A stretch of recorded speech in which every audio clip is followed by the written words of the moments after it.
Denmark Hill, Camberwell, London, the International Training College. The founder dreamed of it, but did not live to see it come to fruition. But it is real enough now.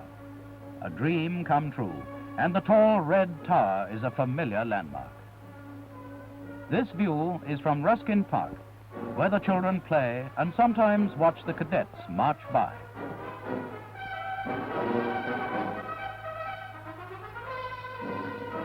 The tall flag mast stands serene above the noise of the traffic. Beneath this flag, new hopes will rise, and young ardor find expression in faith and prayer and service.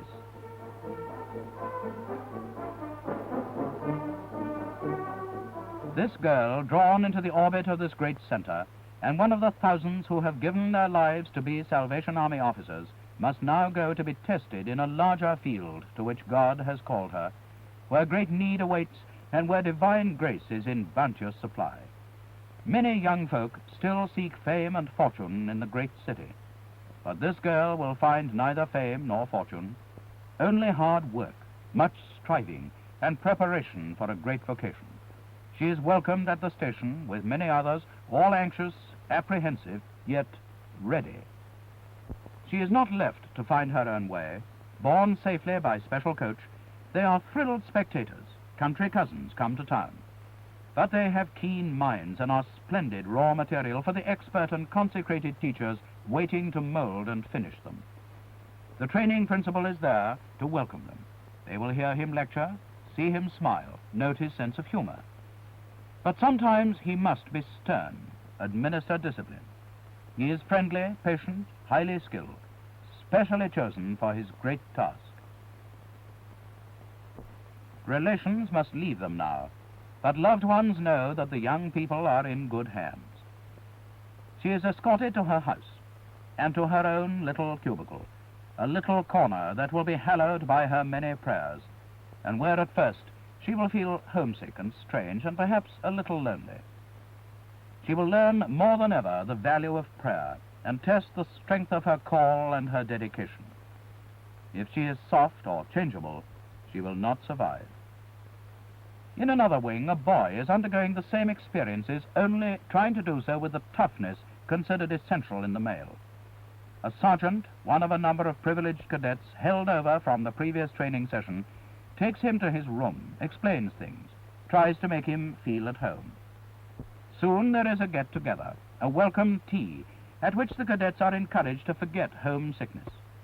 Tea parties are permitted social events to Salvationists, and welcome tea is a good means of overcoming initial strangeness and creating a family spirit. The daily curriculum begins with family prayers. Men who are not strong in prayer and in the love of the Bible learn to be so here, and the prayers of the young Salvationists forge a common bond, the tie that binds. Friendships blossom in these gatherings, which, strange though it may seem to the uninitiated, are occasions of great joy.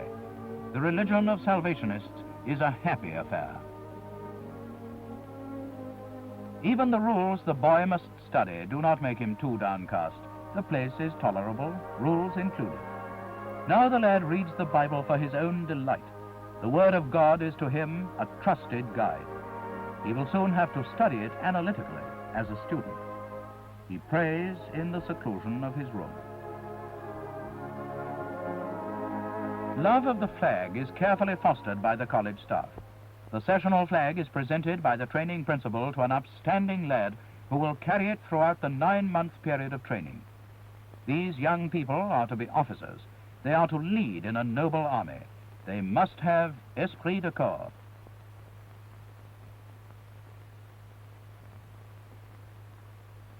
Girls who have been ladylike typists, secretaries, fastidious shop assistants, learn the plain, common-sense virtues of scrubbing and dusting in the good old-fashioned way.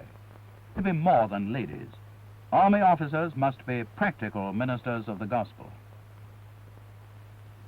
Even the men must straightway learn how to polish, scrub, and dust. In the poor quarters of the towns and cities, among the sick and the needy, the ability to clean a room may be worth more than 6 sermons. Then the inevitable happens during the break in toil. For Salvationists rival navvies and civil servants in their addiction to a cuppa. And, whisper it please, they are not averse to a chat as they pause. To be in the cadets' band is an honor, and the queue is long and eager for the auditions. The novice has dim hopes. The audition and scrutiny are exacting. Many are weeded out before the cadets' band can begin rehearsing. They are not merely competent brass bandsmen. They play the music of God. Their playing is a message.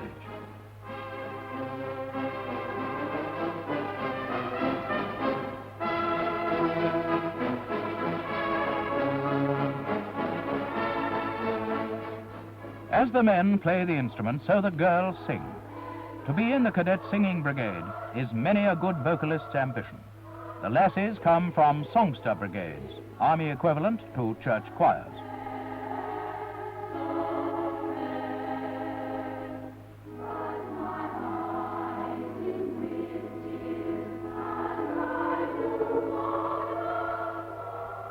With their flag proudly borne before them, the new cadets march and sing and strive to influence the people towards God. William Booth used to say that the army was born in the open air. Nothing surpasses the old-fashioned personal approach. The megaphone makes the young lady sound like a town crier, but she is saved from the fear of what men think or say. Some have an instinct for this difficult art. Some have to be taught it. All must face it. It is given high priority in the Salvation Army.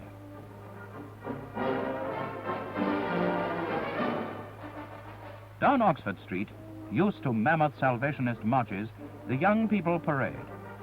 It always makes the people stop and look and listen when the army is marching, and the young folk are specially proud of being cadets today.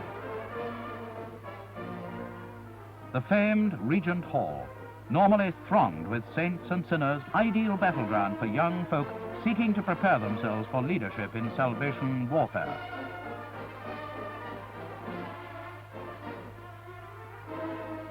Meetings sometimes appear to be unorthodox, especially at the rink, famed center of army aggression. The arrival of the morning mail is a very happy occasion. The cadets are not homesick now, but they still remember Mum and Dad, home and friends.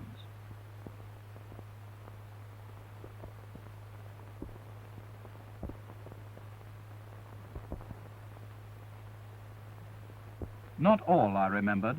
One lad, seemingly forgotten, buries his head in a newspaper. There will be one for him tomorrow, perhaps. The cadets march away to the weekly holiness meeting at Camberwell, a traditional and zealously maintained activity of the International Training College.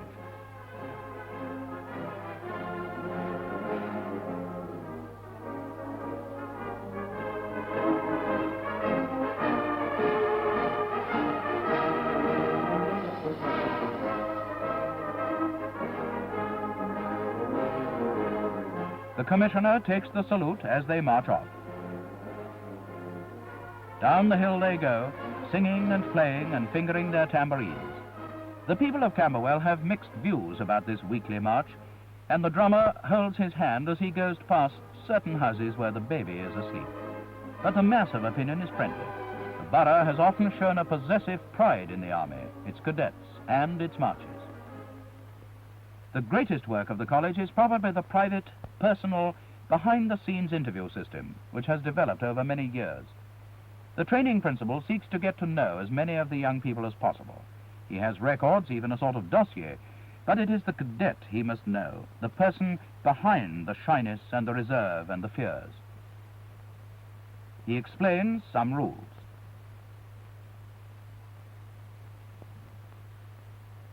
He shows the lad a favorite picture, praying hands, hands that serve mankind.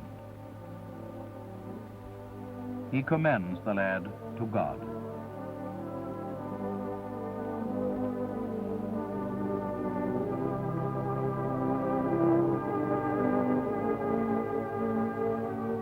Every separate cadet, boy or girl, is a separate challenge.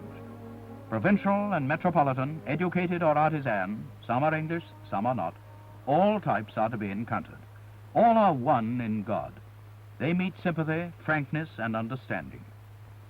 Training college officers, though not prone to think of themselves as psychologists, are nonetheless well versed in the psychological approach, but they prefer to think of this as knowing human nature, or better still, knowing what God can do with human nature.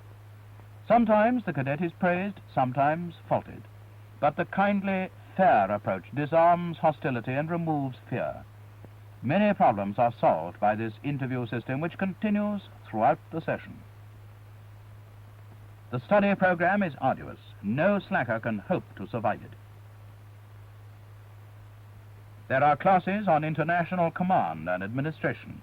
What makes the Army tick? The missionary journeys of St. Paul need a map.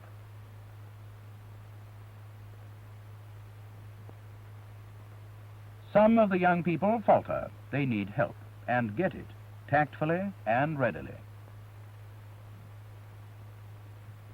Notes of lectures refresh the memory for the exams which loom nearer every day. This young lady wishes that there were not so many notes, or that her memory was better than it seems to be. A systematic study of salvation with its biblical authority gives good groundwork for many talks and much counsel on the subject, which every Army officer must give. Minds unused to study need a little time to adjust themselves to this vigorous timetable. The studies lead inevitably to the first of 4 tests. As they approach the test room, they know that much depends upon the results. Further classes, promotion in scholastic order, and even future appointments. It is a time of tension, anxiety, self-questioning. Can I remember? Some make the awful last-minute discovery that their minds are completely blank. No papers or books are allowed, and being sincere Christians, there can be no cribbing. If physical exercises were not consistent and compulsory, the change from manual and active occupations to a life of study might be disastrous. The men are from many trades and professions. Some have come from the forces, and so PT comes naturally to them. Others have grown soft in indoor jobs. All must strive to keep fit now. The girls, well, they must be more genteel, but nevertheless adjust themselves to the idea that they are not just young ladies now. They are going to be officers in an army which will call upon them to lead the people. In the library under the tower, exercises for the mind are possible too. Although the range of books is wide, religion, biography, history, travel, and other serious subjects are the rule. There is little light reading and no flippant fiction. Time is treasured in this place. It was among the people, the common people, that William Booth found his destiny. The tactics of house-to-house visitation have to be carefully learned, and an old hand at the game is the teacher.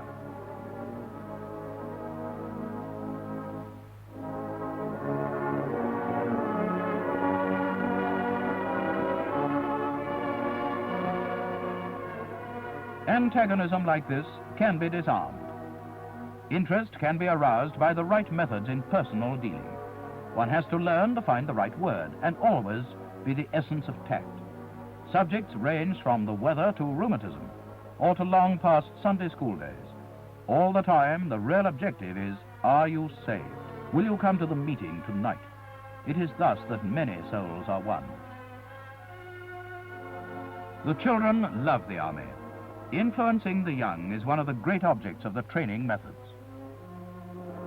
The cadets go on evangelistic work in widely spread parties, specially chosen, with youth experts in charge to where children will gather.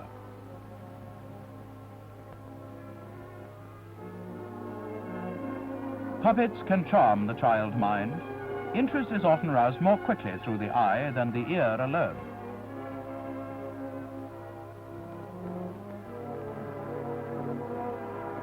The Army believes in the ministry of women. Army women insist on the ministry of women.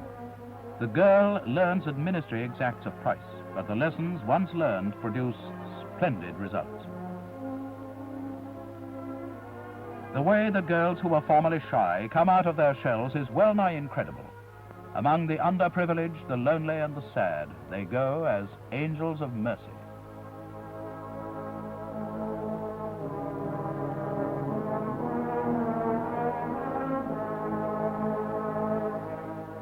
Another branch of the Army's work to be learned at first hand is the hostel service.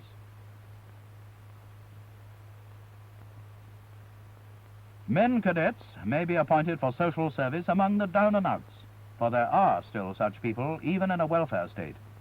They learn here what their new vocation may be. Hospital visitation is part of college training activity.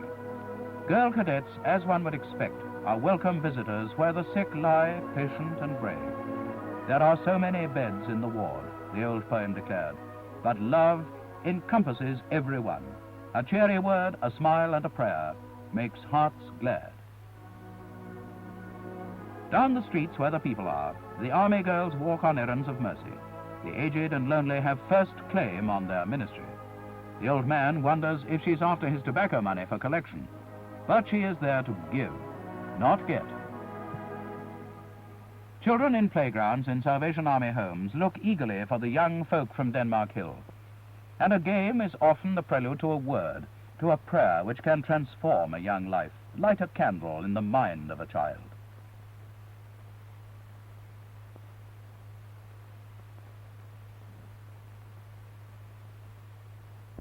Down on the hop fields, where for many years the Army has ministered to the poor of the East End, earning the proud name, Army of the Helping Hand.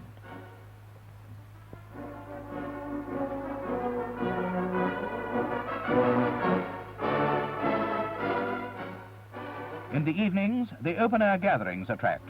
The children find it wonderful. A little child shall lead them, the old song used to proclaim. The cadets find that when they interest the boys and girls, they attract the grown-ups too.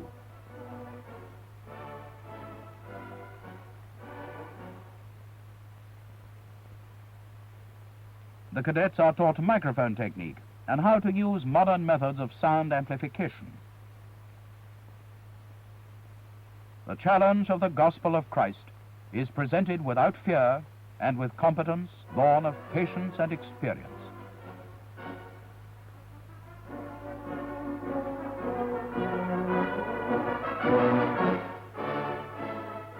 Now and again, these cadets, who are part of an army, take part in a field day, large-scale evangelistic attacks on the forces of sin. Now the commissioner commends them to God, in whose name they will fight and by whose power they will conquer. They pray with him before going forth on their combined ops.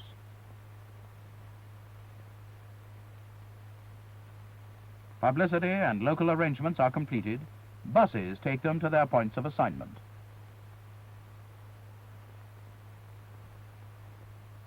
Back at the college for a spiritual day. Visiting missionary officers bring new aspects and inspiration to the cadets. Thus is fostered ambition for wider service. Soon Christmas comes round. A carol service is held before the cadets go home for a brief break, to which many hundreds of Londoners throng.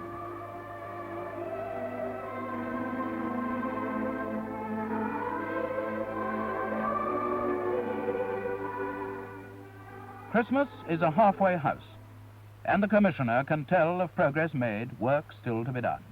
He wishes all a happy Christmas. Fare at the college is normally good but plain, but the treasurer dips a little deeper into the bank balance at this festive season. The Christmas dinner is an occasion when the cooks can kill the fatted chickens. The goodwill of Christmas manifests itself in the good sing-song. Where is the strangeness and loneliness now? They would hardly want to go home if Mum and Dad were not expecting them so much.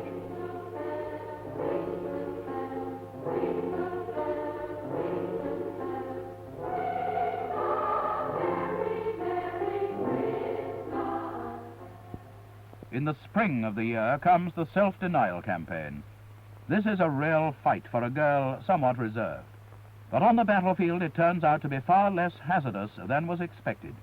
The people are mostly friendly and often generous. She is often pitied, but the pity is wasted. Few say no. Her uniform, her manner, her faith speak for her. She is a beggar for God, as William Booth used to say. One can take a pride in such a task. Her task over, she wants to know how much the people have given to the Army's good work. There is friendly rivalry among the cadets. This army will sing its way round the world, a great man once said.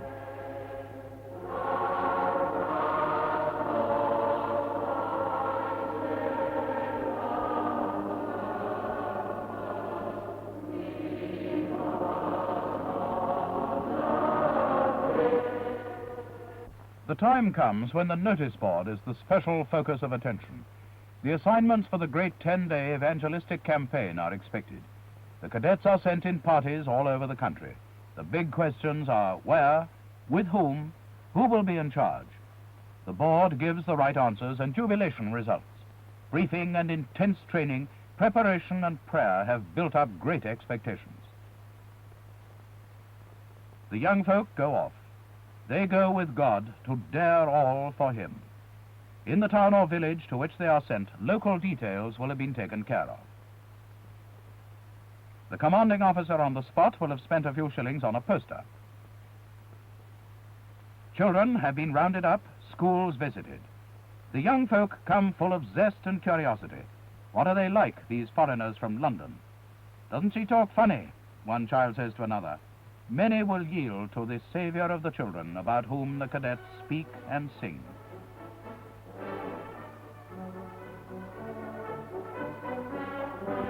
The local bandsmen are interested too.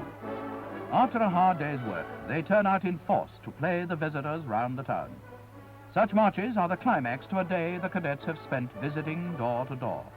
Everyone knows there's something on at the Army. The meeting indoors will be powerful, and it is hoped that pastoral work will bring a reward in new people at the meeting, conversions, victories for the kingdom of God.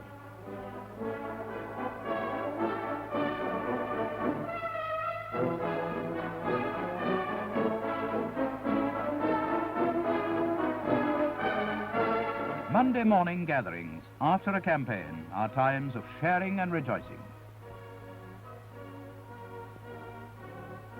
In their prayers, they remember far-off lands. The international spirit is strong.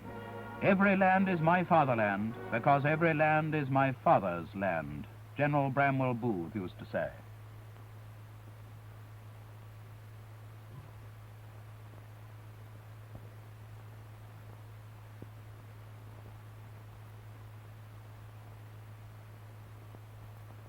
Prayer subjects are posted up for such gatherings.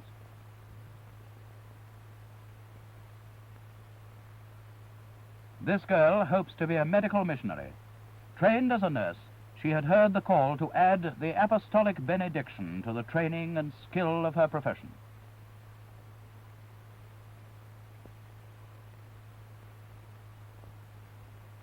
A new training principle takes over. Though the session is yet in progress, the unusual must sometimes be done. He can smile too. He has the basic source of happiness common to all true Salvationists, and with the cadet sergeants, he relaxes. Covenant Day. For cadets, a climax to the session. On this great occasion, when all the vows and promises are crystallized, all the contingencies considered, it is still possible to withdraw if one cannot sincerely go forward. On their knees before God, the cadets ask for strength. There is no going back. The covenant undertaking, easy to read, but not easy to fulfill. Like the words before another famous battle, it promises the equivalent of sweat, blood, and tears.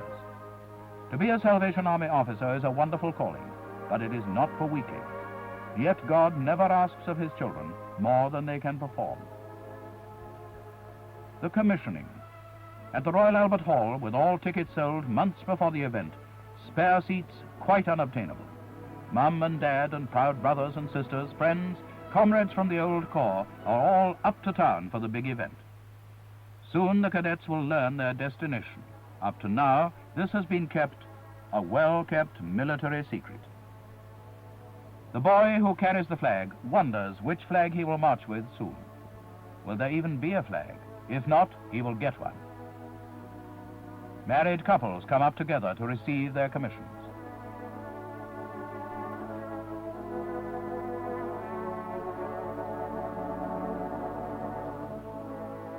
They line up along the platform. The spotlights play upon them. They are white-faced and tense. It is a crucial moment, 0 hour.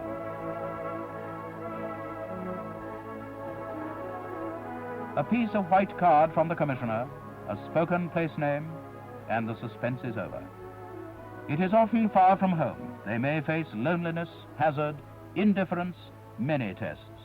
But they are trained and capable. God will be with them.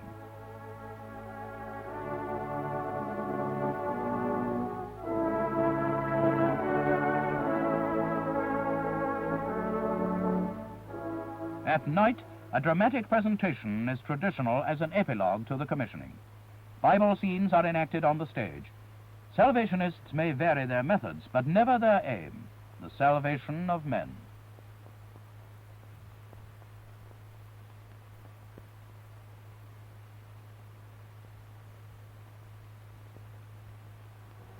Even the gaiety of the ungodly is impersonated as the dramatic form is built up and the inevitable finale reached.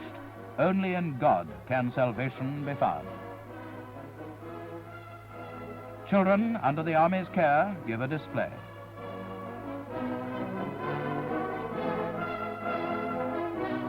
And after other scenes, Mrs. Commissioner Allen, wife of the Chief of Staff, presents the Order of the Silver Star. The flag of the session is brought up to the platform.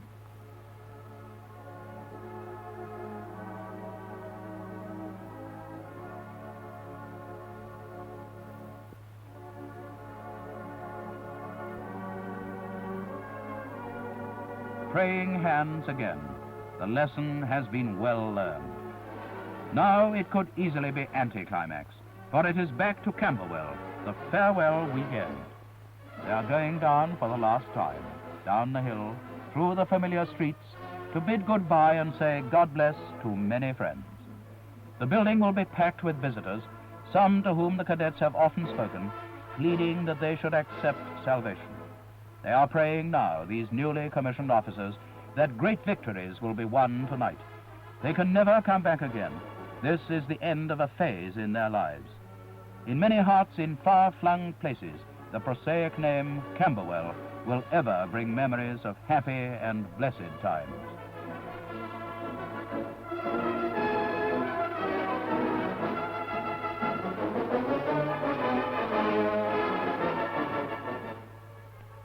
Now the flag ceremony, almost the last great occasion.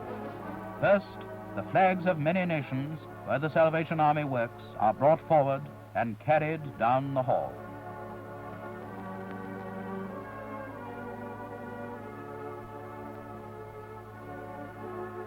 Then the flag of the session follows. The flag that has meant so much cannot lightly be put aside. Dedicated, carried proudly by the lad who has borne it so long, it is presented to the commissioner, who places it in the special corner reserved for it. There it will remain through the years, with the flags of all the other sessions beside it. At times, the cadets will come back and renew their vows here. The brave and tough try to hide their tears, keep back emotions which would betray their pent-up feelings. Already their luggage is packed and on its way.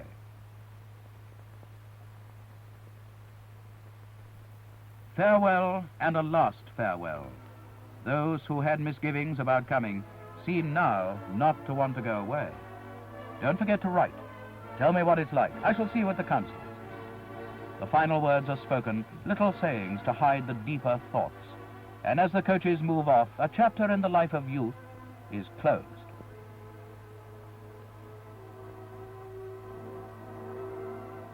And so their training complete. They go forth to all parts of the country, to all parts of the world. At the railway station, the boat train gets up steam. And two of the newly commissioned officers, missionaries to Africa, take leave of comrades and of their motherland. They are trained, devoted, ready for anything. And out in the dark continent, great need faces them. They follow in the footsteps of others who have gone out in the past from this college to many parts of the world, including Africa, South America, Malaya, India and Pakistan, Burma, Hong Kong, Indonesia, and the West Indies. The war is on. These new officers have joined the forces, trained, ready to lead, to preach salvation in the homeland and across the seas. The call of Christ is to you. Are you willing to deny yourself, to take up your cross and follow him? Then join the ranks of this marching army beneath the banner of yellow, red, and blue.